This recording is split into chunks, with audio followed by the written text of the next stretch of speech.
Welcome to Legendary Fitness. This is Richard Baldwin, and I'm here with Jerry Branham to talk about his April issue of Applied Metabolics. Hey, Jerry, how's it going? How are you, Richard? How's it going for you? Well, as you know, I had an injury, but I'm recuperating and things are looking up, and I'm getting in shape again, so doing pretty good. Oh, I have no doubt you'll be back in great shape very soon. There's no question about it. I have no doubt about that. You know, I'm excited about too. I'm getting ready to retire, so that's going to give me more time to read. You know me, I read every day, yeah, but certainly. gosh, how many books do you read a month? Me? Yeah. Oh, I read. Let's see. I read about 16 books a month. Oh, I'm jealous. Yeah. I try to read every day at lunch, for about an hour if I can, but I get But let interrupted and stuff.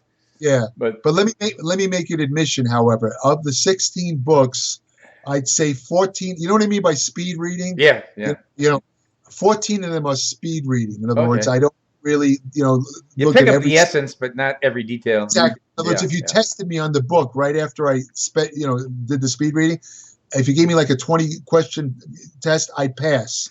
But yeah. there are other books that I get much more into where I read every single word. That comes out to about maybe 2 or 3 books a month, to be honest with you. You Well, know, that's more than most people read. I mean, a lot of people don't read a single book after they graduate high school. well, look at the current president of the United States. He admits never reading at all. That to Yeah. me is shocking. Whereas now you look at Obama. Obama read books all the time. When he used to go on vacation, if you remember, he used to visit a local bookstore and buy like 10 books to bring with him on vacation. He's just the 360-degree opposite of Donald Trump. Yeah. You know, I find it alarming that a president doesn't read. I find that very alarming, honestly. But Yeah, I'm uh, not going to make any political statement, but I am going to say how I've always admired you keeping up with the latest material and how much you read and keep informed so that we can know the latest in fitness and exercise and nutrition. So, what have you yeah, got this month in this April issue? oh, okay. This one's a really interesting issue because I don't know how many people you've spoken to about this, Richard, over the years, but you know, talking about injuries, it seems like one of the most prevalent injuries that bodybuilders and people involved with weight training experience are shoulder injuries. Oh, yeah. I I've gotten shoulder injuries myself. I don't recall talking to anybody who at one point, who worked out for a long time, who didn't have some sort of shoulder injury.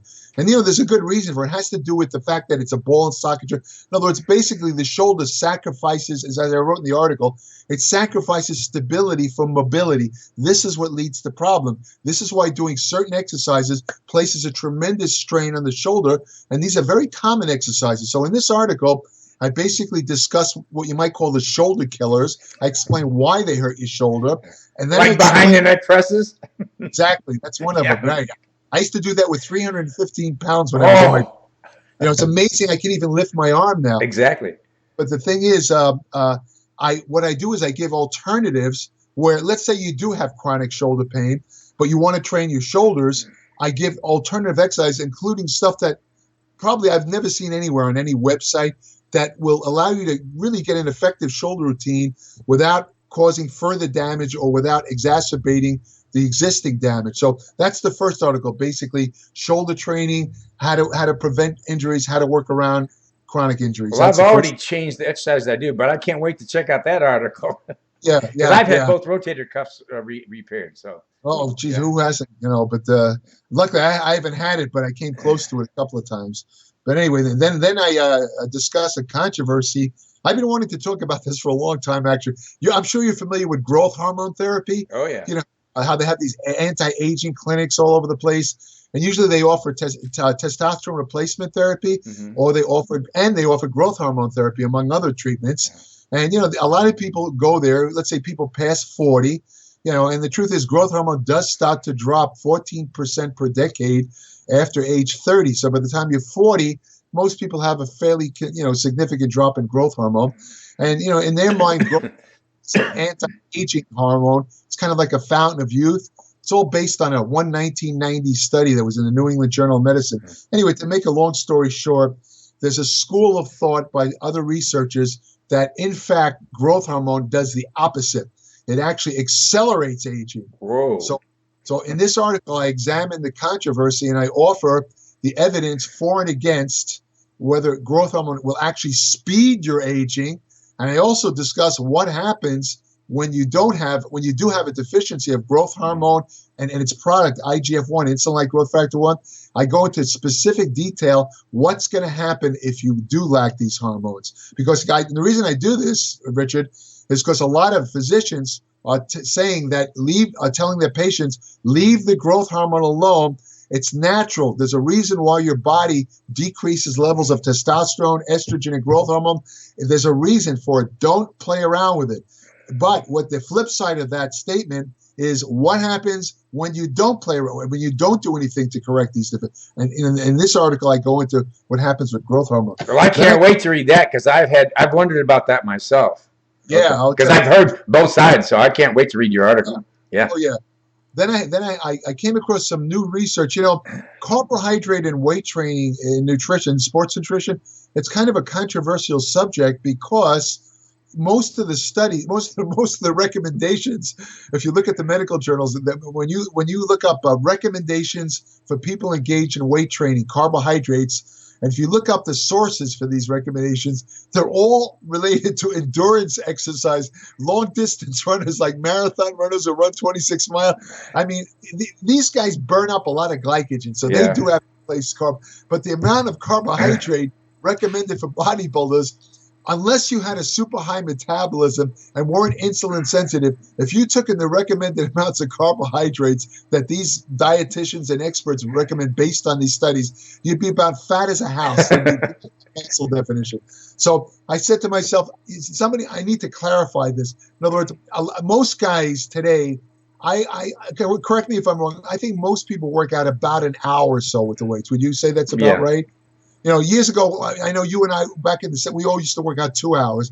But lately, especially as you get older, it's about an hour. But even the young guys only work out an hour. I see in Gold's Gym, their workouts seem to be about 45 minutes to an hour. So I say to myself, how do you deal with carbohydrates if your workout is only an hour? I mean, you do need glycogen, because glycogen is, that's basically, carbohydrates are the main fuel. I mean, the precursor for glycogen.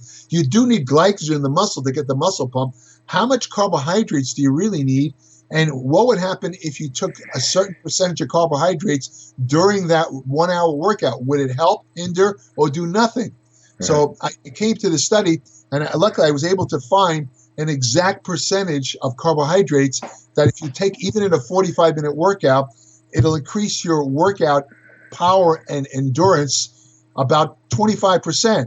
So, and an older guy, it'll actually reduce the cortisol levels that are normally produced down to almost nothing. Well, I can't wait to read that one, because I basically try to eat carbs afterwards to refill the glycogen storage. Actually, yeah. Generally speaking, honestly, that's the best method. Yeah.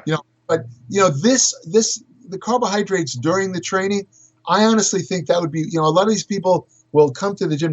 Let's say they've worked a day job or something, and they're all already tired, and they had trouble getting even through a 1 hour workout. Mm-hmm. For them, taking this percentage of carbs during the workout, it's almost like taking a shot of adrenaline. It'll get them through the workout. Well, but in a normal case, I have to agree with you. It's best to forget the carbs during the workout, have it afterwards. Okay. That's, for most people, that is ideal. Well, I can't wait to read your article, though.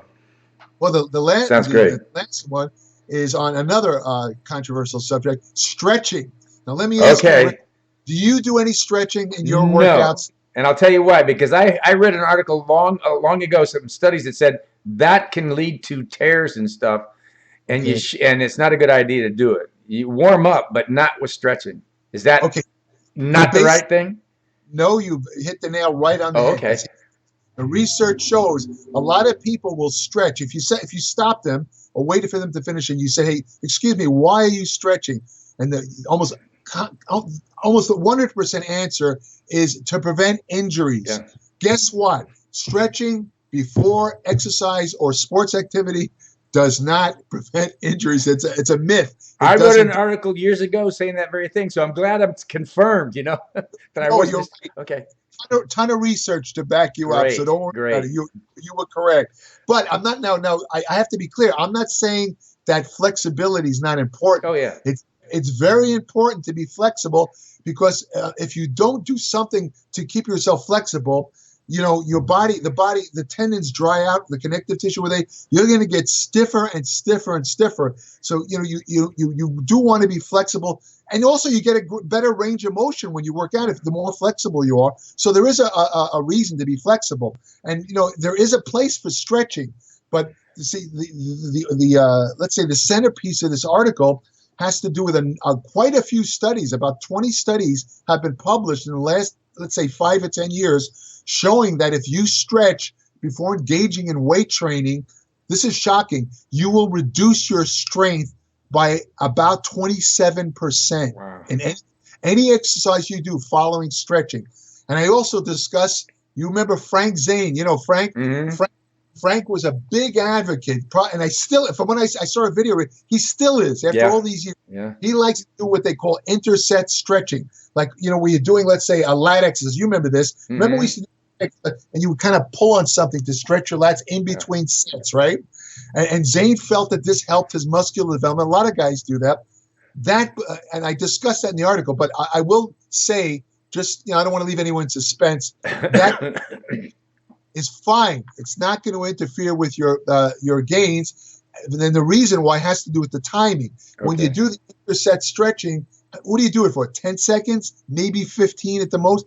That's not going to do it. What really counts with stretching is how long you hold the stretch, the type of stretch you do, and when you do the stretch. Okay. And I discussed all of these intricacies and nuances in this article. So somebody who reads this article will know exactly when to stretch, how to stretch, which stretches to do, where it will not interfere with your gains in muscular strength and size, but in fact will actually promote strength gains if you do it right, according to this article. I wish I had these 3 articles back when I was trying to train to become a bodybuilder. I would have not made a lot of errors. I wish I knew this stuff. Bodybuilder, believe me. That's one of the reasons why, Richard, that's one of my motivations for this newsletter, because, you and I have been around a long time. I mean, I've been working out for 54 years, I think it is. And I made a lot of mistakes along the way, including those shoulder exercises. Yeah.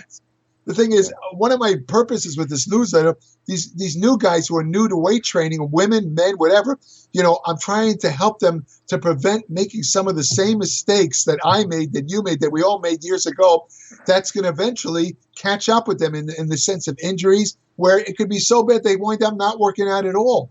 I'm trying to prevent that by giving them this evidence-based information. Yeah. This stuff is not my opinion, although I do, write a lot about my empirical experiences because I went through this myself. But everything I write is always science-based and evidence-based. I'm not saying don't do this exercise because I think it's no good. That's what they call bro science, and I don't do that in my newsletter. Well, like I said earlier, that's what I really admire you for, is the amount of stuff you read every month, and keeping up with all these journals on science and nutrition and exercise. And, I learn something every month. Seriously, honestly, I think I've said this to you in the past. I think I must go through at least 250 journals a month to find material for my newsletter. And honestly, I reject 98% of it. No, more than that, 99%. The reason being, and I said this to a friend of mine the other day, when I write an article for the newsletter, I don't write for me. In other words, there's a lot of subjects or topics I find very interesting, but I think that the majority of people might not be as into it as I am. So when I write an article in the newsletter, I'm thinking of the readers. I pick a topic. I said, would this be something that the majority of readers would get practical benefit from? And unless the answer to that is yes, I don't write about it. And for that reason, I reject a ton of interesting articles, but they don't really have practical use. In other words, like stuff about anti-aging, for example, it's fascinating information, but there's no way of doing it now. So what's the point? I mean, if you want to learn this stuff, if you have an interest in science, then it's of interest to you. But I find that most people, they want to say, well, how do I put this stuff to practical use? And that's what I try and do with these articles. So you're doing a great job. And I can't wait to read this new newsletter. So, yeah. Jerry, you did it. It looks like you did another one. I can't wait to read it. And it's good talking to you again. And I'll sign off right now, and we'll get back with you next month. Good talking to you, Richard. Good talking to you, too. Have a good one. Bye. You too. If you want the latest in exercise and nutrition science, then sign up for Jerry Bradenham's Applied Metabolics newsletter.